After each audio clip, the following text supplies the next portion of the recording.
वारकरी संप्रदायाने भजनात 2 नावं स्वीकारले, रामकृष्ण. यात मच्छ, कच्छ, वराह, नारसिंह, वामन, बौद्ध कलंकी आले. का? अवतारात 2 लीडर आहेत. हे लीडर आहेत, प्रणेते आहेत, समोर आहेत, दिसणारे आहेत, प्रभावी आहेत, परिवर्तनवादी आहेत, आत्मकल्याण करणारे आहेत आणि बिघडलेली घडी सुव्यवस्थित बसवणारे 2 अवतार असल्यामुळं आता देवीचं, खंडोबाचं, बेरोबाचं वेगळं भजन करण्याची आवश्यकता अजिबात वाटत नाही. ते देव नाहीत असं नाही, आहेतच, पण एकदा प्रमुखाला निमंत्रण दिलं की अन्यांना आलं. आता आचारसंहिता लागली आहे, त्यामुळे बोलण्याला प्रतिबंध पाळावा लागतो आणि यूट्यूबमुळं वक्त्याला फारच भयाचं कारण हल्लीच्या काळात निर्माण झालेलं आहे. मुक्त कंठानं वक्ता, प्रवचनकार आणि नेता खुलू शकत नाही. त्याचं कारण आहे इलेक्ट्रॉनिक या चीजेमध्ये त्याला प्रतिबंधित करण्यात येतं आणि सहज कळत न कळत एखादा शब्द इकडे तिकडे घसरला तर त्याचा विपर्यास विशेष करून महाराष्ट्राच्या पातळीवरती उलटा सुलटा गाजरत राहतो. म्हणून वक्त्यावर प्रचंड जिम्मेदारी आहे. तुम्हाला वाटत असेल की पिसाट, कडक, राकट काय हे दिसतात, पण कारण आहे. सप्ताह होईल आजचा, कीर्तन झालं, तुम्ही द्रव्य दिलं, मी गेलो, पण नंतर ही व्हायरल कॅसेट जेव्हा होते तेव्हा गावकरी जिम्मेदारी घेत नाहीत, यूट्यूबवाले ॲक्ट प्रमाणे जिम्मेदारी घेत नाहीत, भोगावं लागतं वक्त्याला. तुम्ही जागेत ना सगळेजण. म्हणून धर्मवेत्ता आणि नेता यांना माईकवर बोलताना फार विचार करून शब्दांची रचना समाजापर्यंत मांडावी लागती. कीर्तन रंगणं हा प्रकार वेगळा आहे आणि कीर्तन करणं हा प्रकार वेगळा आहे. एक वाक्य बोलू का? तुम्ही टाळ्या द्याल वाक्य ऐकल्यानंतर. कीर्तन तुम्हाला बरं वाटेल असं मी नाही करणार, तुमचं बरं व्हावं असं मी करणार आहे. विठ्ठल विठ्ठल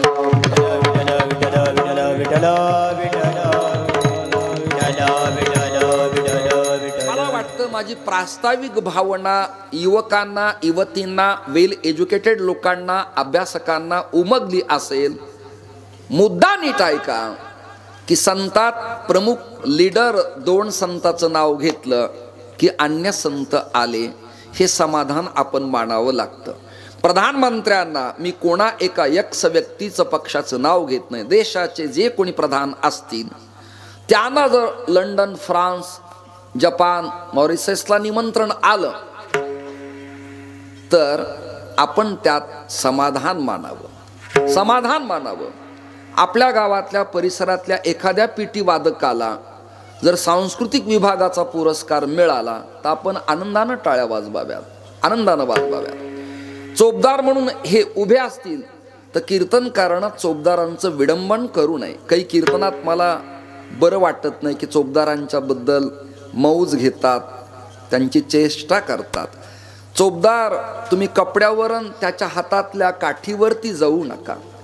एक तर हिंदू सनातन धर्माप्रमाणे त्याच्या कपाळाला गंध आहे, गळ्यात माळा आहे आणि सेवकाची भूमिका ते निभावत आहेत. एक चुकलेल्यांना चोप देण्यासाठी जो दंड आहे त्याचं नाव चोपदार आहे.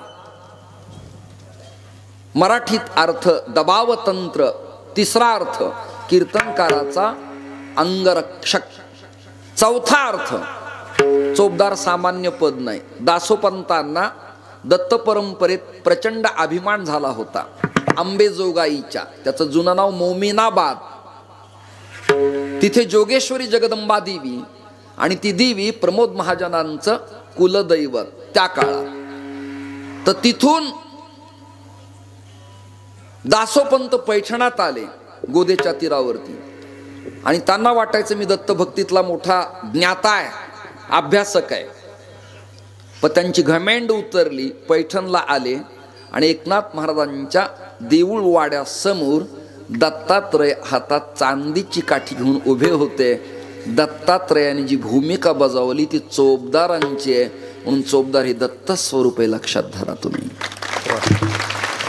त्यांची टीका करायची नाही. तुळस घेतलेली माता असेल, टाळकरी असतील, चुकल्यावर त्यांना समज द्यावी, नजरेनं खुणवावं. किंवा प्रमाण चुकलेल्या बुवांना वक्त्यानं कीर्तनात अपमानित करायचं नाही, सूचना द्यायची. मी या दोघांना येत नाही म्हणालो नाही, हात असा केला, थांबा थांबा. प्रेम वृद्धिंगत होतं, वाद मिटला जातो आणि वात्सल्य निर्माण होतं. एक तर आपल्या धर्माकडं लोक आकृष्ट होत नाहीत, अन्य धर्म पंथ वेगानं वाढायला लागली आहेत, त्यांचे मंदिरं होत आहेत, त्यांचा मार्गदर्शक आहे, त्यांचा पंथ आहे, त्यांचं संघटन आहे. आपल्यात विघटन आहे. आपल्यात एकमेव वारकरी असं तत्वज्ञान आहे की त्याच्याच मंडपाच्या माध्यमातनं सर्व कुळातल्या लोकाला एकत्रित आणता येतं. नेत्यांना एवढा समाज गोळा करायचा असला तर नाकी नऊ येतं, पण ज्ञानदेव तुकारामात एवढी ताकद आहे की निमंत्रण न देता दिघी काळेगाव गावात जागा पुरत नाही. परम भाग्य लक्षात. आणि अजून एक बोलतो, बऱ्याच वक्त्यांना अभिमान आहे की आमच्यामुळे लोक जमतात. नाही, तू माध्यम आहेस, तू प्रतिनिधी आहेस, पण मूळ जो बेस तत्वज्ञानाचा आहे त्या संत वचनाच्या श्रवणासाठी हे लोक येतात. आपल्यालाही खूप अहंता बरी नसती. जगद्गुरु तुकोबाराय, ज्ञानोबाराय, नामदेवराय यांच्या भूमिका नीट ऐका. सगळं मांडून झालं, गाथा, कीर्तन, फड, परंपरा, पण नामदेवरायांना खेद वाटला आणि तो खेद व्यक्त केला. अहंकाराचा वारा न लागो राजसा, अहंकाराचा वारा न लागो राजसा, अहंकाराचा वारा न लागो राजसा, अहंकाराचा वारा न लागो राजसा, अहंकाराचा वारा न लागो राजसा, अहंकाराचा वारा न लागो राजसा, अहंकाराचा वारा न लागो राजसा, अहंकाराचा वारा न लागो राजसा. माझ्या विष्णुदासा भाविकासी, माझ्या विष्णुदासा भाविकासी कल्पनेची बाधा न हो कवने काने, कल्पनेचे बाधा न हो कवने काने. दूध, पाणी, चहा, सरबत, श्रीखंड, दही लोकांचं फुकट मिळतं आम्हाला, आणि आमच्या जिभेवर आमचं नियंत्रण नसल्यामुळे वक्त्याचा आवाज कोरडा पडतो. स्पीकर खूप छान आहे तुमचा, हा वैयक्तिक पर्सनल माझा दोष आहे. नॉनस्टॉप मी कंटिन्यू 10 महिने कीर्तन करतो आणि संन्यासाच्या नियमाप्रमाणे चातुर्मासात 2 महिने फक्त निवांत असतो. त्यामुळे वयोमर्यादेने आवाज तरी किती टिकणार आहे. नेतेपणाला, महाराजपणाला, सामाजिक कार्याला, प्रपंचाच्या यौवनाला वयाची काही मर्यादा आहे की नाही. आपल्याला कळलं पाहिजे आपला काळ संपत आलाय. दशरथाचा एक केस पिकला होता तर ते रडले रामचरित्रात. आता माझ्यासारखे अनेक दशरथ अनेक क्षेत्रात पिकलेत तरी आपल्या हातातून दुसरीकडे जावं असं वाटत नाही. विठ्ठल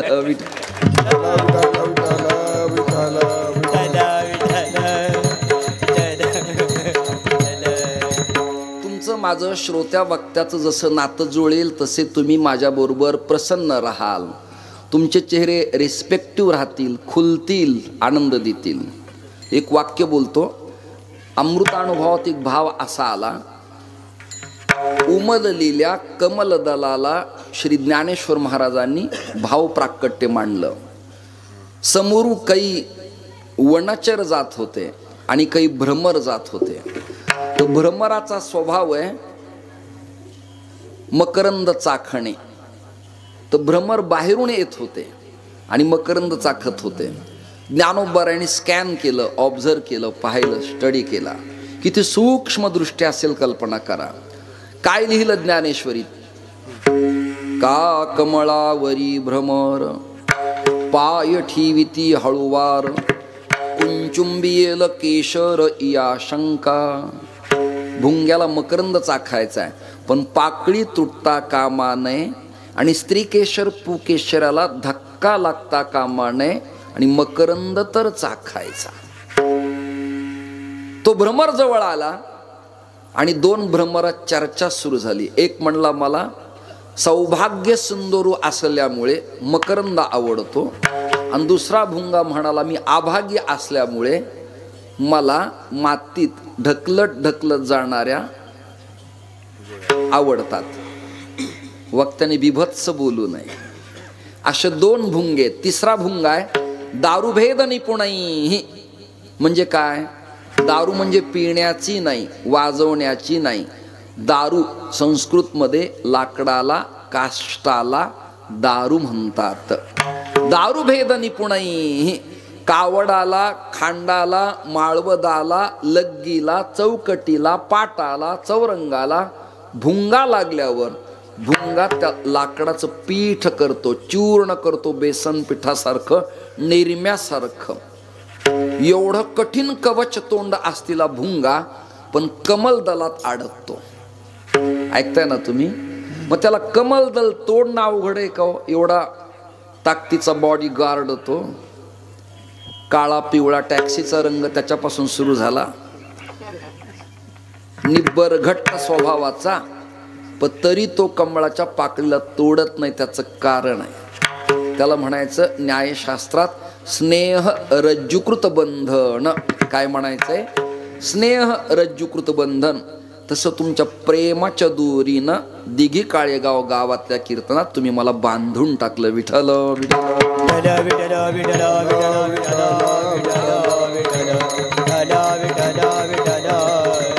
त्या कमळाला विचारलं कसा रे विकसित झाला तू? फारच सुगंधी दिसतोस, आणि तुझ्या सुगंधानं हत्ती डुलत येतात, भुंगे गुंजारव करतात, फुलं पाखरं येतात आणि जातात. कसा रे फुललास तू? ज्ञानोबाराय विचारतात. कुणाला? कमळाच्या फुलाला. ऐकताय ना तुम्ही? ते कमळ फुल म्हणाल माऊली मी फुलत नाही. मग कसा फुलतोस? कारण आहे म्हटला. सूर्य उदयाला येतो, सूर्याचे किरण माझ्या कळीवरती पडतात आणि कळीवरती किरण पडले की माझ्या पाकळ्या खुलतात. दृष्टांत संपला. ऐका, मी तत्वज्ञानाचं कमळ आहे उदाहरणार्थ, परंतु तुम्ही ऐकणारे सूर्य आहेत. तुमच्या डोळ्यातून प्रसन्नतेचं तेज माझ्याकडे आलं की तत्वज्ञानाचा बहर येतो. हा त्याचा अर्थ लक्षात घ्या. वक्ता फुलत नसतो.